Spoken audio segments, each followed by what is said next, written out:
Assalamualaikum warahmatullahi wabarakatuh. Siamo tutti fratelli.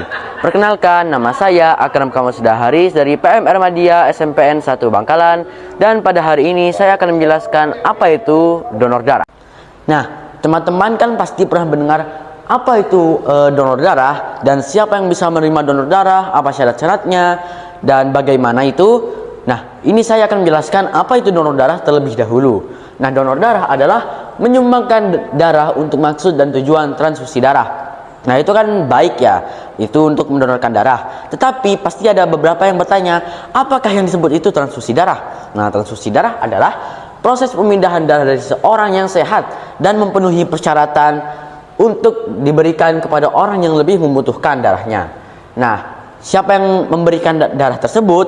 Nah, yang memberikan adalah orang yang disebut calon donor darah. Dan siapa yang menerima darah tersebut adalah orang yang disebut resipien darah.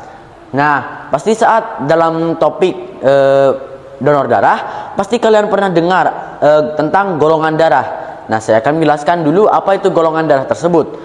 Golongan darah adalah ilmu pengklasifikasian darah dari suatu kelompok berdasarkan ada atau tidaknya zat antigen warisan pada permukaan membran sel darah merah.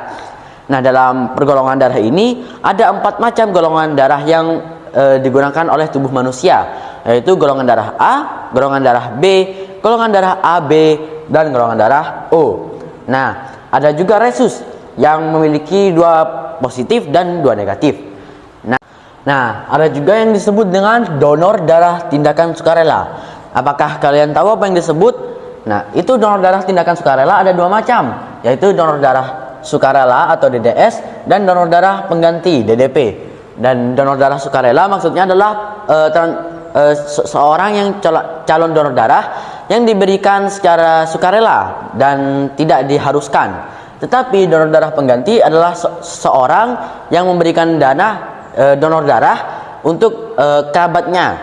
Nah, siapa saja calon donor darah yang bisa memberikan darah? Ini adalah orang yang di antara umur 18 atau 60 tahun, kurang lebih 45 kg, kadar hemoglobinnya 12,5 gdl, sistolik 100 sampai 180 mm Hg, diastolik 50 sampai 100 mm Hg, dan sehat secara jasmani dan rohani.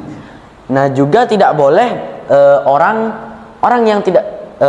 yang memiliki ini tidak boleh mendonorkan darah, seperti orang yang memiliki penyakit beresiko tinggi seperti HIV dan AIDS, terus hepatitis, sifilis, jantung hati, paru-paru, ginjal, kanker atau penyakit kulit kronis.